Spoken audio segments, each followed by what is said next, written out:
대규모 아파트 단지가 몰린 부산 정관 신도시가 요즘 시끄럽습니다. 의료 폐기물 소각장에서 나오는 악취 때문에 민원이 빗발치고 있습니다. 해법을 찾긴 쉽지 않아 보입니다. 구석찬 기자입니다. 집집마다 창문을 닫아놓고 공기청정기를 돌립니다. 주민들은 불면증까지 호소하며 아파트 인근 의료 폐기물 소각장의 악취를 문제 삼습니다. 소독 냄새가 팍 나면서 사람이 좀 머리가 띵하고 이사 가자는 말이 많이 나오거든요. 소각장 반경 1km 안에는 9,700여 세대의 아파트가 밀집해 있습니다. 이 소각장은 부산 지역 의료 폐기물의 19%, 하루 9.8톤 분량을 처리하고 있습니다. 해당 업체는 기준치 이내의 오염물질이라고 설명하지만 실제로 사람이 느끼는 고통은 단속 기준과 차이가 큽니다. 주민들은 1997년 택지 개발 예정지구로 지정돼 신도시 건설이 예상된 곳에 8년 뒤 정부가 소각장을 허가해 준 것을 이해할 수 없다고 지적합니다.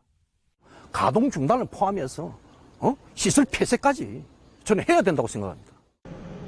반면 낙동강유역 환경청은 해당 부지가 1994년부터 지정 폐기물 처리업을 해온 곳이며 의료 폐기물 처리업 허가 요건에도 어긋나지 않아 강제 폐업은 불가하다는 입장입니다. 이 와중에 소각장 바로 옆 부지에 지금 처리 용량의 5배인 50톤 규모의 처리 시설을 증설하는 방안이 추진되고 있어 논란은 더 커질 전망입니다. JTBC 구석찬입니다.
네, 다시 서울에서 일반 뉴스 이어가겠습니다.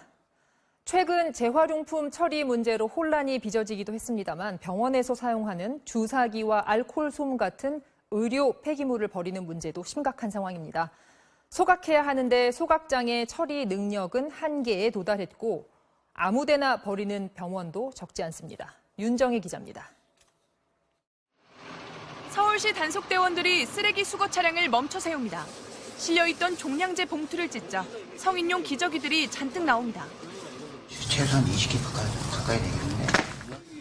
인근 요양병원에서 의료 폐기물인 기저귀를 일반 종량제 봉투에 넣어 몰래 버린 겁니다.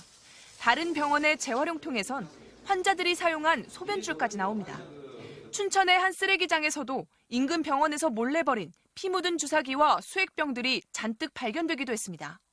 모든 의료 폐기물은 뚜껑이 있는 전용 용기에 담아 관리해야 하고 반드시 별도의 소각장에서 처리해야 합니다.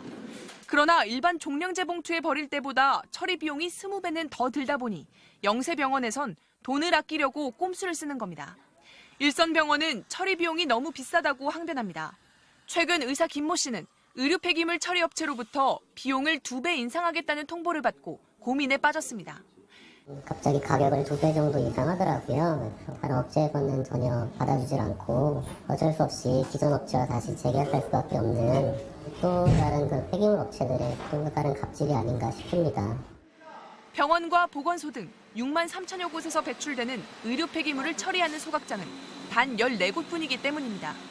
병원 수가 많아지고 전염병 예방을 위한 일회용품 사용이 늘면서 매년 의료 폐기물은 급증하고 있는데 정작 소각장 수는 그대로인 겁니다.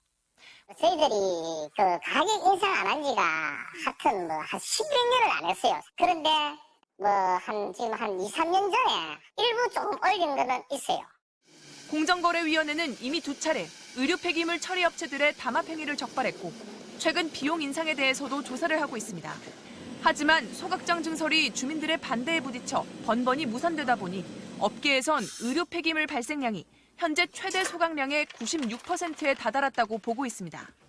독과점을 단속할 수 있는 규제와 더불어 처리 방식을 소각보다 친환경적인 멸균 분쇄 방식 등으로 다양화하고 처리 능력의 한계가 임박했고 불법 투기까지 벌어지고 있지만 대책 마련은 계속 미뤄지고 있습니다.